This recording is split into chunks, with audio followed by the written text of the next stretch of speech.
ಕನ್ನಡ ನಾಡು ಇದು ಕನ್ನಡಿಗರ ನಾಡಿಮಿಡಿತ. ಟೂರು ಅಂತಕ್ಕಂಥದ್ದು ಇಲ್ಲಿ ನಮ್ಗೆ ಅಶೋಕನ ಶಾಸನ ಸಿಕ್ಕಿರ್ತಕ್ಕಂಥ ನೆಲೆ.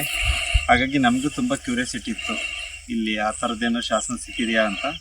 ನೋಡಿದರೆ ಇದು ರಾಷ್ಟ್ರಕೂಟರ ಕಾಲದಲ್ಲ, 1ನೇ ಕೃಷ್ಣ ಕಾಲದ್ದು ತುಂಬ ವಿಶೇಷವಾದ ಶಾಸನ ಇದೆ. ಆಮೇಲೆ ತುಂಬ ದೊಡ್ಡ ಬಂಡೆಯಲ್ಲಿ ಕೆತ್ತಿರ್ತಕ್ಕಂಥ ಶಾಸನ. ಎಂಟ್ರಿದ್ದೇನು 10ನೇ ಶತಮಾನ ರಾಷ್ಟ್ರಕೂಟರ ಆಳ್ವಿಕೆ ಮಾಡಿದ್ರೆ ಅವ್ರಿಗೆ ಸಂಬಂಧಪಟ್ಟದ್ದು. ಇದು ಅರ್ಲಿ ಅಂದರೆ ರಾಷ್ಟ್ರಕೂಟರ ಆರಂಭದ ಒಂದು ಶಾಸನ, ತುಂಬ ವಿಶೇಷವಾಗಿದೆ. ಹಾಗಾಗಿ ಈ ಬಂಡೆಯನ್ನು ನಮ್ಮ ಇಲಾಖೆದು ಯಾವ ರೀತಿ ಸಂರಕ್ಷಣೆ ಮಾಡ್ಬೋದು, ಈ ಸಂರಕ್ಷಣೆ ಮಾಡಿ ಯಾವ ರೀತಿ ಇಲ್ಲಿ ಪ್ರವಾಸಿಗರಿಗೆ ಆಕರ್ಷಣೀಯ ಸ್ಥಳ ಮಾಡ್ಬೋದು ಅಂತ ಹಿನ್ನೆಲೆ ಇಟ್ಕೊಂಡು ಇವತ್ತು ಸ್ಥಳ ಪರಿಶೀಲನೆಗೆ ಬಂದಿದ್ವಿ.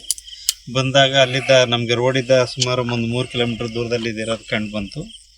ಹಾಗಾಗಿ ನಮ್ಮ ಮೇಲಾಧಿಕಾರಿಗಳಿಗೆ ಇಲ್ಲಿ ಏನೇನು ಮಾಡ್ಬೋದು, ಉದಾಹರಣೆ ನಮಗೆ ದಿಕ್ಸೂಚಿ ಬೋರ್ಡ್ಗಳು, ಹಿಸ್ಟ್ರಿ ಬೋರ್ಡು, ಆಮೇಲೆ ಇದು ಶಾಸನ ತುಂಬ ಮೇಲಿರೋದ್ರಿಂದ ಬಂಡೆ ಮೇಲೆ ತುಂಬ ಆಗೀಗ ಅಕ್ಷರಗಳು ಹೋಗಿವೆ, ಅವು ಯಾವ ರೀತಿ ಸಂರಕ್ಷಣೆ ಮಾಡ್ಬೋದು ಬಿಸಿಲು ಮಳೆ ಬೀಳದಂತೆ. ಇದ್ರ ಮುಂದಿನಲ್ಲಿ ಮೇಲಾಧಿಕಾರಿಗಳು ಚರ್ಚಿಸಿ ಕ್ರಮಗಳು ಈ ಪ್ರಥಮ ಇದನ್ನೊಂದು ಸ್ಥಳ ಪರಿಶೀಲನೆ ಮಾಡಿ ರಿಪೋರ್ಟ್ ಮಾಡೋದಕ್ಕೆ ಇಲ್ಲಿಗೆ ಬಂದಿದ್ವಿ. ಧನ್ಯವಾದಗಳು. ಸಮಗ್ರ ಸುದ್ದಿಗಳಿಗಾಗಿ ತಪ್ಪದೆ ನೋಡಿ ಕನ್ನಡ ನಾಡು ವಾಹಿನಿ.